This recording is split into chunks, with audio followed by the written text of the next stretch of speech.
নমস্কার বন্ধুরা, আজ আমি আমশি দিয়ে আমুদি কারি করে দেখাবো।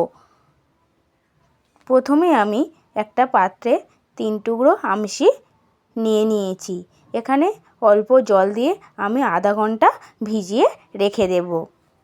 মিক্সিতে নিয়ে নিচ্ছি 3 টুকরো আদা, 2টো কাঁচা লঙ্কা, একটা টমেটো, কিছুটা রসুন আর 2টো পেঁয়াজ আমি এখানে কেটে নিয়ে নিয়েছি। একটা স্মুথ পেস্ট আমি করে নিচ্ছি এটা। এবার আমুদি মাছগুলোকে আমি ভাজার জন্য দিয়ে দিচ্ছি নুন, হলুদ গুঁড়ো, লঙ্কা গুঁড়ো দিয়ে আমি ভালো করে এটা মিশিয়ে নেব। এবার কড়াইতে দিয়ে দিচ্ছি তেল মাছটা ভাজার জন্য। আমার তেলটা ভালোভাবে গরম হয়ে গেছে। মাছগুলো দিয়ে ভালো করে ভেজে নেব।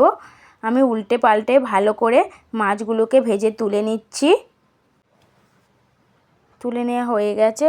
এবার ওই একই তেলে দিয়ে দিচ্ছি কালা জিরে ফোড়ন। এর মধ্যে দিয়ে দিলাম পেস্টটি, দিয়ে ভালো করে নেড়েচেড়ে এর মধ্যে দিয়ে দিচ্ছি নুন, হলুদ গুঁড়ো, লঙ্কা গুঁড়ো, কাশ্মীরি লঙ্কা গুঁড়ো দিয়ে দিলাম।